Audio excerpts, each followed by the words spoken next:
What's up, guys? It's Jamie here from Brand Creations. This is the pod. We have a very special guest today. We have Claire Butcher. Claire is amazing, firstly. Blushing. But she's also been my business coach for about 18 months. Yeah. About 18 months, she was my business coach. We met at a show in Bournemouth and helped me massively with the structure and to sort of get all the processes involved in the business and sort of get the business right to work with my head, which helped massively. She also helped with the transition of my mum and dad retiring, so you know she was massively involved with that.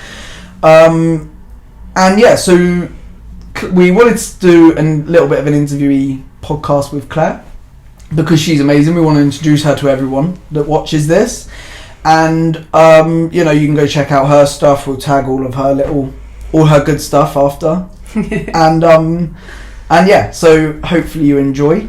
So just quickly, so what do you do, Claire? You can do one of like what you do, like a bit of an overview. What's your background? What do you do at the minute? Yeah, so at the moment there's quite a lot going on. My background is in training. So I've run my own training business, Clarify Training, for 22 years. And that started as an IT training company. I was a Microsoft Master Instructor.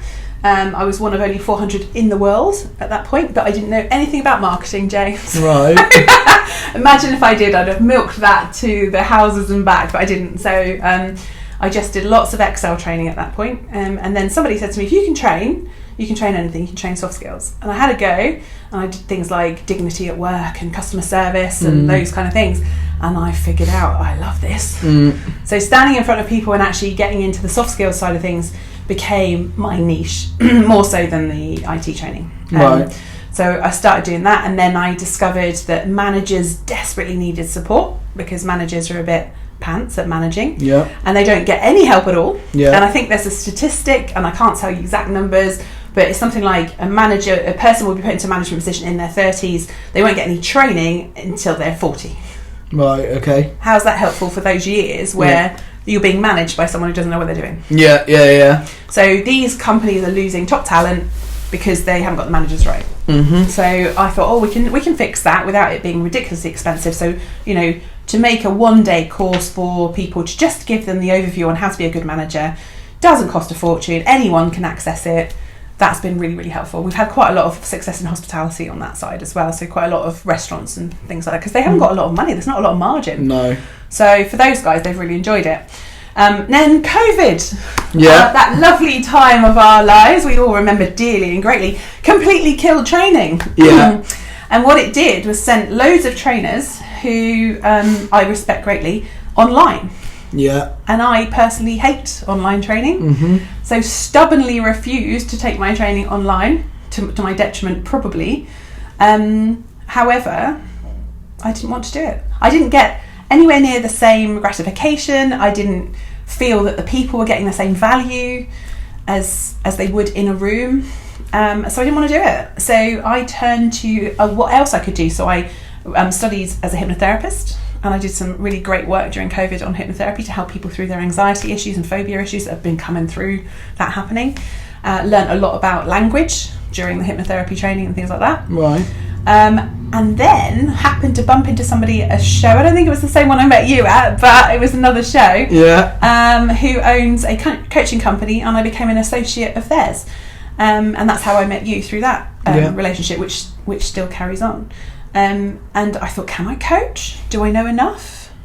Yeah, I can. And I do. Having run a business through a recession, through COVID, and still come out the other side, having helped a lot of businesses with their training and their techniques, having learnt about hypnotherapy language, I've got a lot to give, actually. I know how to help people to see the big picture and then how to see the how.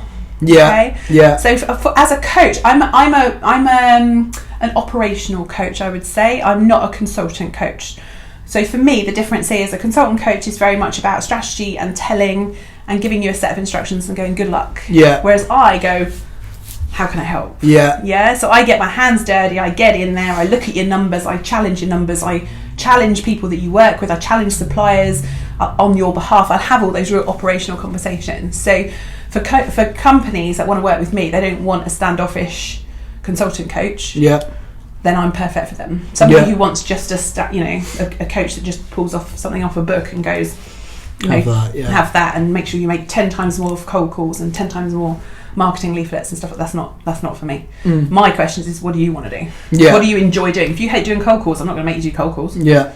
Why would I do that? That just make you miserable. You do make me do networking. I do not. You did make me do networking. But that's okay. I do make you do networking. You do make me do networking. You do. That has to be known on camera. You did make me do networking. But yes, but that was for a positive, so that's fine. I was going to say, has that benefited you? It has, yes. Thank you. Yes, it has. You are right. Yeah, you are right. Sometimes I am a bit mean, but that's only because I know you're just being challenging, as opposed to you probably don't like it. Yes, no, definitely. Yeah, that's cool. So what would you say is the benefit then? Like, what do you get out of it? The difference with being a coach that just goes in, sort of tells them what to do, and then you're sort of out the way. I couldn't ever do that.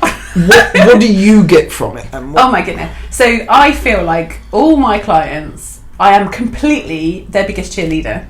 I want every single one of my clients to be successful. And I guess it's an ego thing as well, because if they're successful, then I've been part of that story. Right? So therefore, for me, I don't ever say it and I don't expect anything for it, but for me internally, I go, I helped that to happen. You know, and I see you and your business now compared with where we started, and I'm so proud. I'm proud of you, but I'm proud of me. And I think that's hugely validating and really, it just makes you feel good. Right? You rock up and you come away and you've done something amazing with someone else, and they've changed their lives because of it. And I think that's just, it's like the best job in the world. Not everyone would love it, I know, but and some people would be quite frightened of the responsibility, but I love the responsibility.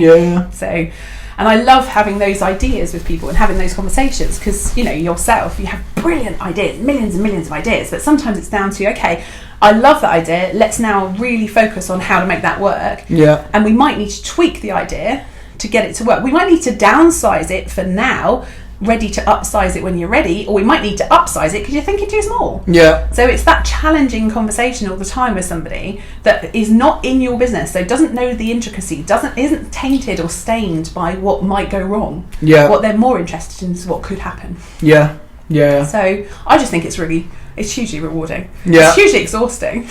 Well, At the end of the day, I close the door and I'm like, I'm done for the day. But I'm still buzzing. I always am buzzing. So it's the being on people's journey, isn't it? That's the sort of thing. It's so I couldn't work with someone who wasn't in it. You know, if somebody was just maybe, there'd be no point, because I would be struggling to. You know, it's not my job to get you passionate about your business. It's my job to help you see that passion through. So if you can't have that, if you haven't got that passion, I would rather somebody work with another coach before and regain that passion or something else, because I can't give you the passion. I can pick yours up and I can multiply it and I can run with it and I can help you with it, but I can't bring it if there's nothing there. But I think with business anyway, if you don't have the passion, to be honest, it's never going to work out, is it? Just give up. It's to be honest, not going to work out. Just walk away and go get a job. It depends. I mean, there is a case where a couple of my clients actually in the past they've had great passion, but then they've had a bump in the road. I mean, I can't tell you I was hugely passionate on going about training during COVID, because every time I made a call it was like, no. Or sometimes you couldn't even make a call because it's like, you're not allowed to go out, you're not allowed to turn up to these clients. It's like, well, so I can't say I was like super passionate at that point. So everyone has these little bumps, but if that passion doesn't still exist inside you, no one's going to give it to you. You have to stand in your own space, you have to own it. So as we're talking about passion, I think it's quite an important one, because there's a lot of people that like mistake sort of passion for short-term excitement. And I've noticed that a lot. So like whenever, and I get it as well, like I have an idea. And I think, wow, I'm really passionate about that. And then it does take a bump in the road and I lose it.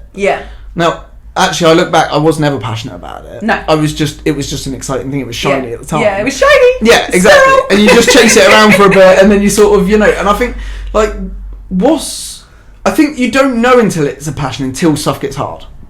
You know. There is that, but there's also that link. So, you know, my very first thing I ever do when I work with a client is to find out their personal goal. So their personal goal, and quite often, and I've said this to people, but I have these conversations and they give me this wonderfully prepared marketing answer about their business. And I'm like, whoa, stop you there. I asked your personal goal. Yeah. Right? I'm not talking about the business. Oh, but I want to do... No. Listen. Yeah. Okay? I don't want the marketing answer. I want the real answer. Because when you get the real answer, that passion comes through. Yeah, okay. And that's when I can see, what are they actually passionate? Where's their light up? Where does that light up happen? Because as soon as I see that, I know that they're on board for X, Y, Z. Yeah. And I watch really carefully. I'm a very body language person. I watch really carefully. When I'm going through ideas or suggestions or asking them, key objectives wise, what do you want to achieve? What do you fancy doing this? And I watch. And if they go, yeah, I think that would work. No. Yeah. No. But if they go, oh, do you think I can make that? Yeah. Oh, what does that look like? That little flutter can turn into passion. As long as it's working towards their goal and their personal goal is achieved, that you can pull out every little idea they get excited about. That excitement relates to that passion that they're on. Yeah. But if they're in that whole, like you said, very 2-second kind of, it's like, actually going to be a lot of hard work or whatever, then they drop it. The minute they put excuses in the way, they're not passionate about it. Yeah. No, I actually did a bit of content this week or last week. I was talking about your why. Yeah. So I think it's so powerful to know your why you do everything.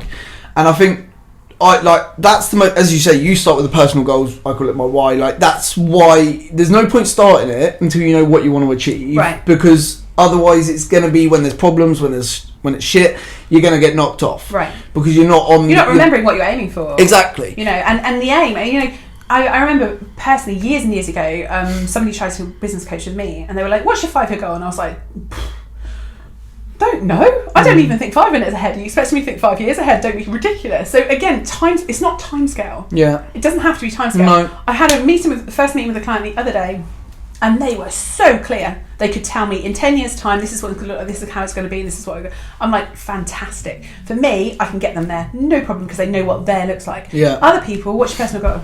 No idea. Well, why did you set up a bit? No idea. Yeah. Can't remember. Yeah. That doesn't mean they haven't got any passion at all. It just means that they haven't decided the direction they're going in. But they're the ones that will drop off when it gets hard because they don't know what they're Unless working I can get them to Unless you can. Yeah, exactly. Right. Yeah. So if I can get them to own a direction... But without your intervention, most likely they're the ones that Well, I'll tell you, without my intervention, what would happen? They would get somewhere. They wouldn't know where that was. They wouldn't know when they finished. No. They wouldn't have a clue what there looks like. No. But they would do it like that as well. Yeah. Yeah. So their journey, nobody's journey's like theirs. It's all a bit blippy. Yeah. But it needs to be blippy, not mad. But I think that's what you brought in with us as well, because it's like we all, between me, mum and dad, we knew why we were in business. We knew we wanted to create a nice life for for our family, for the people that work with us and all of that sort of stuff. We knew that, but we didn't really know what that looked like. No. And it was sort of what that would be. So as I say, when there's things come up, you're like, it knocks you a bit. Whereas now, I know exactly what I'm doing, everything I'm doing. Yeah. And I know that I'm actually taking a lot harder risks to get to that stage. Yeah. So when I do get that negative, or when I do get that bump in the road or whatever, it doesn't bother me. No. I just move on from it straight away, kind of thing. Because the bigger picture is still what you're aiming for. And sometimes we do go down a route and it turns out to be the wrong route. Yeah. But there's another way to get there. Yeah. So we've identified the wrong route. We now figure out the right route. We go down that right route, but we're still heading for the right place. Yeah, and 2 steps forward and 1 step back is still 1 step forward. Do you know what I mean? At the end of the day, you're always still moving forward. It's just yes, you've had a little bit of a knockback, but it's not stopped anything. And I think I'm the queen of knockbacks in my own life. I have to say, God blimey, 2 divorces and COVID and a recession, brilliant. But what I will say is, it's made me so resilient. Yeah, right? yeah. That I'm probably the most stubborn person I've ever known in my entire life, and anyone never knows. In fact, somebody said to me, "There's no point talking to you. You're already stubborn." I was like, "Thank you very much." I take that as a compliment. But for me, it's like, well, okay, that didn't work. All right. Yeah. Yeah. What could work instead? Does it have to can the whole idea, or do I need to tweak that idea? Yeah. Because if I can the whole idea, that's going to be a bit annoying. But if I tweak the idea to move into a slightly different direction, and all the things that have gone wrong, right? I've learned so much from every single one of those, and what they've taken me on is the new journey, which has turned out bigger and better. Yeah. You have to be knocked back to realise your value. And I said to someone the other day, you've got to stand in your worth. Nobody's going to do that for you. Yeah. No one is going to tell you how valuable you are. No. You are the only person that can do that. You have to stand in your space and say, I own this space. I am worth this. I'm not going to be treated that way. I'm not going to accept it. Yeah. When you get to that point, it's exhilarating. Yeah. It's taken me 48 years to get there, but... But that's another thing that you brought in with my course. It was the fact that, you know, we were always like, oh, you know, we need to charge a little bit less to try and help the customer and stuff like that. And it was sort of, you know, I did it a little bit, not as much, but previously it was done. And now it's like, I have conversation with people and it's like, this is my price. Yeah. You know, you don't have to pay it, but then I won't work with you. Like, absolutely. That's you the line. You stand in your worth. And when you have confidence in your worth, other people feel that confidence. Yeah. So if you're confident that you offer the best quality or the best service, you don't have to offer the cheapest price. Okay, this is something I always tell people. You don't have to be the cheapest and the best and the best quality. Yeah. You have to pick which one. Yeah. So if you're the highest level of quality, why on earth would you be the cheapest? Yeah. It's not possible. So if you can stand there confidently, say, I am charging what I'm worth, you will never have a problem with sales. No. You will never have a problem with those conversations. And this is why, like, I always relate it back to, like, cars. This is why this is why the car market is so huge. Right. You know, because you have Ferrari, Maserati, all of those sorts of people. All the top end. Yeah, which are so expensive, but you get the value for it. Yeah. And they know their worth. Yeah. They know why their price tag is that. You know, they're not just going to, because the market says that they should be around the 15k mark because that's what people are buying. They're not going to drop their cars to 15k, and they never have done. And now they're one of the most successful, you know, car places in the world. Yeah. And I think it's all about that. But again, when that started, I've done a bit of research on sort of Ferrari and that sort of thing. They knew why they were doing it. Yeah. They knew they had their whys planned out. I think that's so important, like, before you start anything, you know. Yeah. So with that, what would you say your main driver is? What's your why? My why is my ego enjoys helping people. Such a cliche, sorry, but it's true. I enjoy watching businesses come from a problematic state of not really having a direction or not really having great success, and then see them fly. Mm-hmm. I absolutely love that. And of course, the knock-on effect of them flying is I fly. Yeah. Because I get a great reputation. People start referring me because they've had some huge success. This new client I mentioned that I've started working with, he came from another client that he met in a sauna, random, and they were talking about business, and my client said, she's responsible from us going from 0.4 to 1.7. Yeah. Right? And of course, that story, people go, what now? Yeah. And that's what people will say. Yeah. And they'll tell the truth, and they'll say it's really cool to work with her, and she's really helpful, and she gets involved in the business, and she knows all my people, and blah, blah, blah, blah. And then the person can decide whether they want that or not. So I don't need to pretend or go out and tell stories to people and ask them to work with me. Yeah. People are coming and asking me to work with me. So it's sort of recently started. You sort of recently started your journey of looking into the sort of neurodiversity in business and business owners and that sort of thing. Yeah. So one of my clients I was coaching as a business coach, Rob, amazing bloke. I've known him a few years anyway, but he said to me, "Oh, you know, can you coach me?" I was like, "Yeah, no problem." Went up to Yorkshire, best of my way, Southampton. Went up to Yorkshire to go do a coaching day for him, and he had this wonderful idea to create an association for neurodiverse entrepreneurs. Right? There weren't, you know, people with neurodiversity aren't necessarily supported in any separate or different way from any other business owners. And I'm not suggesting they have to be, but they could be. Okay, mm-hmm. So we were looking at this, and you know, getting together on that idea, we took the idea bigger in that day, and got very excited. The passion from Rob still is off the scale, and I love working with him. And I personally got so excited about the idea as well. I actually said to Rob, which is not something I would normally do, but I said, "Can I be part of this, please? Because I love it." Mm. And he was like, "I was hoping you'd say that." So I actually am head of training and coaching for the NEA, which is the Neuro Entrepreneurs Association, Neurodiverse Entrepreneurs Association. Okay, it's a bit of a mouthful, that's why we said NEA. And what we're doing is we've got a membership program where neurodiverse entrepreneurs, they don't have to be labelled, they don't have to be diagnosed, just anyone who identifies as thinking differently from normal people is any of our clients. And basically they get a coach from my team. I've got 7 coaches in my team They get a coach to work with every month to help them to grow their business. And every one of my coaches is vetted by me to make sure they understand the differences of working with an ND person versus a non-ND person. Okay?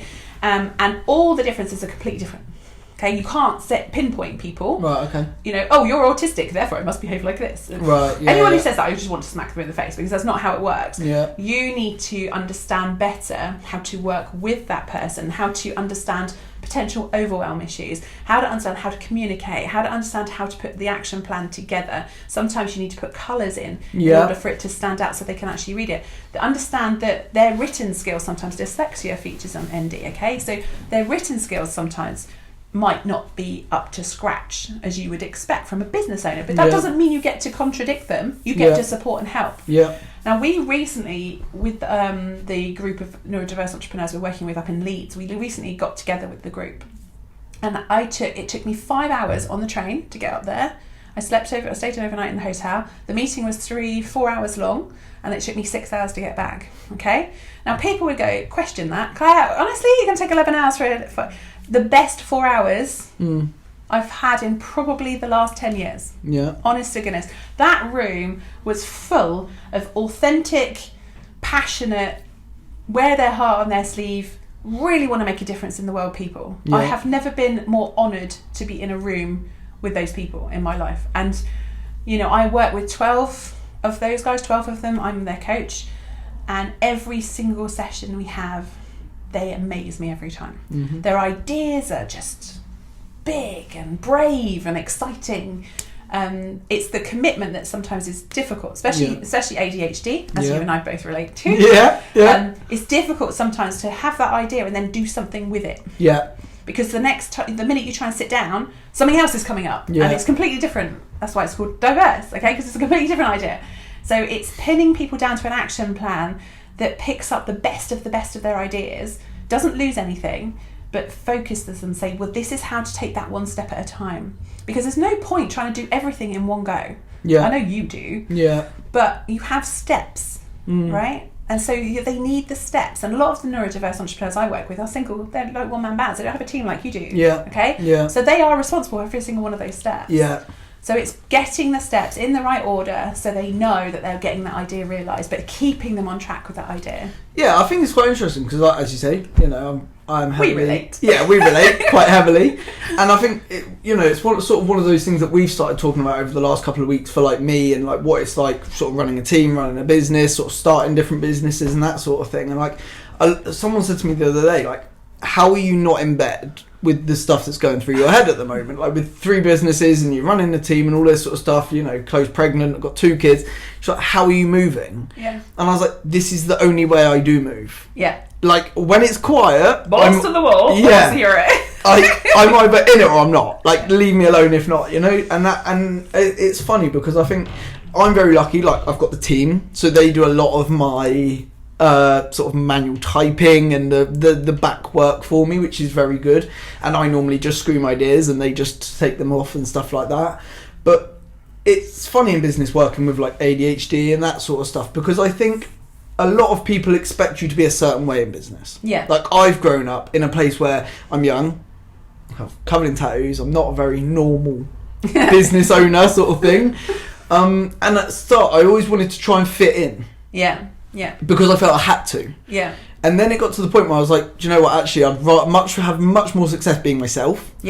Authentic. And I did. And now I'm like, you don't have to like me. But at least I'm going to go to bed at night knowing that whatever I'd done in that day, I did it. You know? Not like I didn't pretend to be anyone else. No. And I think that's when you get the best out of everyone. Is when they can be themselves, you know? Exactly. And I have a lot of my clients, or they'll say, oh, I'm really sorry, today I'm a bit like, you know, all over the place, I'm really sorry. And I say, well, stop apologising for being you. You're amazing, don't forget it. And they'll come onto an accountability call and they go, I haven't done anything, I haven't really done much. And I go, that's fine, let's talk through. And we go through and they've done loads. And I'm like, what are you on about? Take a moment, please. And one of my ladies, she's incredible. I love her so much. She's become a good friend as well. She was like reeling off stuff that she'd done. She went, no. And then she said this, I can't really say, but she said, and I've contacted X football club, and they're getting me in to do a session, and I'm like, sorry, what? Whoa, stop for a minute. What happened? And she's like, oh, I'll phone them, and they're getting it. And I was like, you just picked up the phone to XYZ football club? Yeah.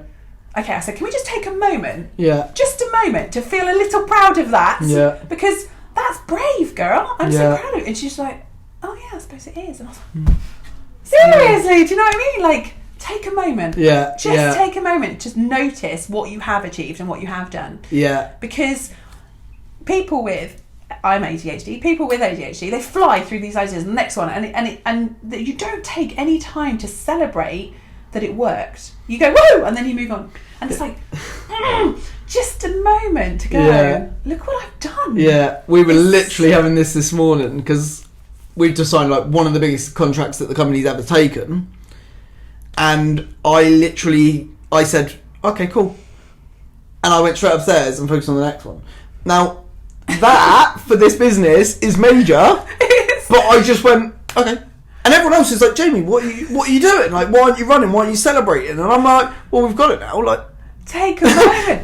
Allow yourself to have somebody that grounds you enough to say, well done. Yeah. All right. And that's why like, I'm really... It's not patronising. It's like, it's just teaching you to just be in the moment. You know, this is part of your big goal, right? And you've done a chunk. That has taken you from step 1 to step 7 of that big goal. Yeah. Why the hell wouldn't you allow yourself a minute to say, check it, you know? And I think that's really important. So accountability, I think, is really important. It keeps you on track when you're failing and you're not doing the work. But it also reminds you to take a minute and go, God, I'm good at this. You know, you've got to do that. Well, that's why I really enjoyed like our calls, because the thing is, I mean, like normally I'd done sort of a few steps ahead and stuff like that. Yeah, I couldn't keep up with you, let alone keep you on the action plan, babe. But it was like, but that was really good for me to actually remember what I had done. Yeah. That's why I used those sessions. You know, because really it was letting you know, I've done it, Claire, I've done it. Yeah. But once I've done it, it's gone. I've forgotten all about it. But then I knew that once every 2 weeks when we started talking and stuff like that at different times, it was like, oh shit. Actually, I forgot I did that. Yeah, like, oh, I actually had done that. And like, oh yeah, that was actually, like, that was a big thing for me to do. But I did that 3 weeks ago. Yeah. And I've moved on to the next job. Do you know what I mean? So it's like, you sit and that's why, like, the accountability calls, that's what I loved about it. Yeah. You know, is having that and actually being forced to sit down and go, stop for a minute. Yeah. You need to sit on this for a sec before we're going to let you go any further. And that's like what the team do now. They're like, this is a win. Yeah. I'm not talking to you about nothing else right now. This is a win. Let's just have a moment, shall we? And it doesn't need to be, you know, businesses think they have to all go out as a team and have a meal together and celebrate like that. It just has to be a moment. You just have to have a moment to just feel proud of yourself and proud of everybody that was part of that picture. Because with you having a team, a lot of solo entrepreneurs, obviously they don't have a team around them and they just need to feel proud of themselves. But why do we feel that we're not allowed to be proud? We should be proud of ourselves. We've taken this hard step. We've gone outside of our comfort zones and we've done it. Yeah. We have to take a moment and we have to celebrate that and we have to recognise what that's impacted on your personal goal. Yeah. And how much closer you are to achieving that. Yeah. And it could be, it's such a big step that it actually changes your personal goal and makes it bigger and shinier and more sexy than it ever was before. Yeah. And that's a moment too, because you're like, wow, I'm really getting ambitious now. Yeah. Great. Well, you've proved you can do it. So now get really ambitious. What's the really big picture stuff? Yeah, well, I mean, my goals, they were quite out there. But now because of what's happened, they're not that far away. They're not that far away. And actually, I'm planning 10 steps ahead of that. Like, that doesn't surprise me. No, you know, I'm way past that now. I'm gone. I'm doing other stuff. That wasn't long enough, really. But we were literally just saying we need a lot longer. But it was good for a first one. Yeah. We're definitely going to. I think we should definitely do this again. There's going to be a lot more topics that we can always talk about. Absolutely. And things change every time. You know, things change. There'll be a lot more stories to tell and lots more successes. You know, I'd like to even potentially suggest some of my clients to come and talk to you as well about their journeys and stuff as well. So yeah, definitely. Yeah, we're that's the thing is we're looking at bringing more people on. This is the first one we've done. I wanted it to be you, but we're looking at bringing more people on. It's really interesting to find out about their journeys, their life. You know, how they've got to where they've got to, and sort of. You know, I want to sort of. When we get into it, I'll deep dive a little bit more into sort of the failures and that sort of stuff because I think it's really important to show them that they do happen to everybody. Yeah. You know, a lot of people panic when something goes wrong, so it's like that's something that I want to sort of touch on next time is sort of, you know, the things that haven't maybe gone as well, Mm-hmm. you know, but it's still got you to where you've got to, Mm-hmm. you know, because we always say you learn more from your failures and mistakes and that sort of stuff. But it's an interesting one, that one. I know that's very cliche, and I get it, and I do get where people come from, and I think you do, but I think the deeper bit of that isn't you don't learn about failing, you learn about yourself. yeah, So you learn how you deal with failures and how you deal with blame. yeah, And I think that's one of the fundamental things that makes a person a personal success or a failure, is how they deal with blame. Yeah. Are they going to own it? Are they going to say, right, I had a part of that, and this is what I'm going to do differently next time, or I'm going to do the same thing next time, but I'm going to be wiser? I don't know. But it's about who, you know, if you blame the world for your misfortunes, yeah, the world is always going to give you misfortunes, because the world's going like, all right then, have some more then. Yeah. If you are going to say, I'm responsible for making my life work, then you'll get it. Yeah. It will happen. Yeah, it's what you put out to the universe, isn't it? It is, and I'm not religious in any way. I'm more of a spiritual person, but I do believe that the universe has got your back. But if you're putting a message out to the universe, I'm a victim constantly, you will be. You will be a victim. You will be constantly a victim. And there are people in my life even that are in peripheral that I tend to not try and spend my time with, because they literally drain my energy, that are victims. And I can't be around those. But I understand everyone has a bad day. Don't get me wrong. I'm the last person to ever call if you're having a bad day, by the way, because I'll just go, what are you going to do about it? Yeah. And that is not helpful. So a friend of mine reached out. She was like on WhatsApp voice. She's like, as she's a client, and she's like, oh, blah, blah, this happened, like this, and she messed around with like, put your big curl pants on and take your thumb out of your ass and get on with it. And then I thought, oh, that was a bit hard. And I spoke to her the next day, and I was like, and she went, no, that's exactly what I need. That's why I called you. She said, if I wanted someone to go, oh, you poor love, the last person I would call is you. Yeah. Okay, that's good. Yeah, that's what I get from. That's what like I've got from Chloe and stuff like that. And like, because I was at home the other day, and I was like, I was being a miserable bastard about something, and she was. It wasn't like, oh, it's okay or anything like that. It was just, go fucking sort it out then. You know. Get out my face and sort it out. And that was all I needed. Yeah. You know, if someone had joined my pity party, my favourite one is pity party. Yeah. If someone had joined that, you're going to sit in it all day. Yeah. You know, and that's it. But literally, with like Chloe and like the people around me, they're just there like, go fucking sort it out then. Stop bitching. Pull up your big boy pants. Yeah. Get on with it. Like, how are you going to fix it? Go on then. Piss off. Yeah. And then come back once it's done. And literally, I come back that night and I was like, oh, fixed it. And she was there like, told you. So like, and that's what you need. I think everybody needs, I think people, let's not denote a pity party. I love a pity party. I like to have a pity party for a time limit. Yeah. So I don't literally look at the clock and go, right, I've got 20 minutes, quick, like this. But I know when enough is enough. Yeah. I know when I've gone down that spiral and I've gone to the point where I literally can hear myself going, so what are you going to do about it? Mm-hmm. So you identify, this has happened to me, that's happened to me, and that they've done that, and they've said this, and this happened, and this happened. And then you're like, you finally get to that point, you go, so what are you going to do about it? Yeah. And then you're back up the spiral again, and you're taking action, and you're solving it. Yeah. But a lot of people don't get back up that spiral. No, but and actually someone said something to me the other day, and it actually made me think of something a little bit different, was the fact that I said, oh, that was a waste of my time. That pity party that I joined was a waste of my time. Oh, interesting. And then they actually turned around to me and went, why was it? And I went, what do you mean? She was like, what did you waste your time on? You've now solved the issue. You've now understand how you felt in that situation and what did it. And now you've learned how to fix it. Yeah. She was like, so tell me where you've wasted your time. Mm-hmm. And I was like, oh, shit. Okay. That's what I mean. There's value in it. Yeah, exactly. You've got to feel. You need to feel the down in order to feel the high. Yeah. Right? It can't be high you can't be super positive and super happy, although apparently I am. People call me annoyingly positive, but there you go, tough luck. So you can't be super high all the time. Your whole life isn't going to be sunshine and rainbows. It's not possible. Even the richest people on the planet who validate themselves by money are still not rainbows and like unicorns all the time, okay? They're going to have moments where they're like, oh, I've just lost £1 million on a bad deal. And that might get them down for 30 seconds, even though they've got another 15 million in the bank. But it still might get them down. Yeah. So you're never going to have a life that's sunshine and rainbows. But you decide how long you're going to allow yourself to be in that down space before you decide to come back up again. Yeah, but you also decide who you put yourself around in that situation. You know, you like your network kind of thing, because it's like, as I say, if I'd gone to a different person with that mopiness, they would have joined in, and that would have been my day. You know, but I go to Chloe or I go somewhere else, and they're like, just fucking move on, mate, get on with it. Well, if you ever need that and Chloe's not around, just pick up the phone. Yeah, I'll just call you. But so it's grow up. You do have to take a look at like who you're talking to as well. Yeah, absolutely. But, you know, that's the thing, because you can do it. You should be able to do a lot of it yourself. But everyone needs to talk it out sometimes, and I think, but you have to look at who you're talking to a lot of the time as well. You know. Yeah, absolutely. Make the right choices. Exactly. Yeah. So we will cover that a little bit more. We've actually probably done another 10 minutes at this point now, but that's what I wanted to get into next time. But yeah, so thank you very much for coming on. I hope you've enjoyed it. I have. It's been fun. We can talk all day. We can talk all day, and there's going to be lots more of these hopefully. So we'll cover it all.